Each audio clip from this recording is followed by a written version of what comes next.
What if this is all there is? This is a question that UG asks, and let's have a look at it. Hello, this is Shows on Infinity with your host Chris speaking. Today with a question of UG Krishnamurti. What if this is all there is? UG says that this brings a tremendous appreciation and respect for what there is. It's like in family constellation, acknowledging what is really here, not running away.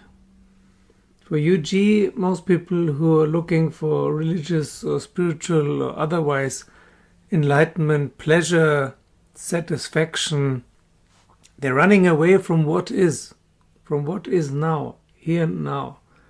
They're looking for something else, something to improve, something better. And this is why he says there is no enlightenment. And looking for enlightenment, seeking after it, makes the problem. We look at spiritual teachers and religious teachers and religious leaders like Jesus and Buddha and say, okay, I want to be like that. And then we're looking for it and trying to achieve it, which makes us unhappy, and thus we create the problem. We're looking for pleasure and we don't like pain. That every psychologist, probably every human being knows that this is true for all human beings. We're looking to have a good time and we're trying to avoid a bad time. No one likes pain. Almost no one. The people who confuse pleasure and pain. But more or less this is true. People look for pleasure and avoid pain. And this is okay.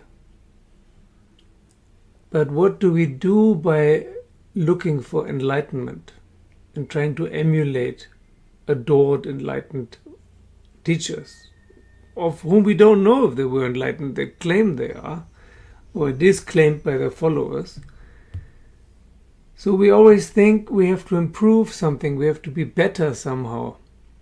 There's something wrong with us. And this creates the problem, or expounds the problem, enlarges the problem. There is no problem. The problem is that we don't want to accept the here and now. And according to UG, enlightenment is a very bad term, but whatever happened to him, happened to him. In spite of everything he tried. He tried for 40 years to become enlightened. And then something happened to him in spite of all this. Not because of his seeking, but because he stopped seeking and gave up, and something happened, and it was very different than what he was taught it should be.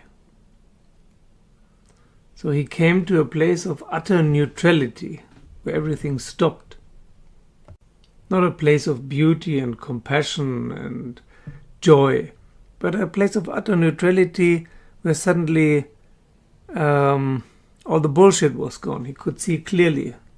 But he doesn't call it enlightenment. So he says it's the mystique of enlightenment, the invention of enlightenment. People are looking for something that doesn't really exist. And if it exists, it's very different than what people want and expect it to be.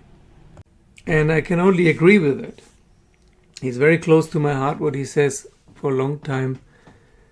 I always come back to him as the most honest of all spiritual teachers, although he didn't want to be a spiritual teacher. He's more like an anti-guru, but still, he's the most honest of all, I would say. And let's take the question seriously for a moment. What if this is all there is? What if there's no afterlife, no paradise, no rebirth, and no enlightenment? This is all there is. I won't answer this here. Just ask this question to yourself honestly and see what it does with you. Thank you for listening and subscribing and joining me on Patreon. Thank you for all those who have already joined me on Patreon. It means a lot, the support. Thank you very much.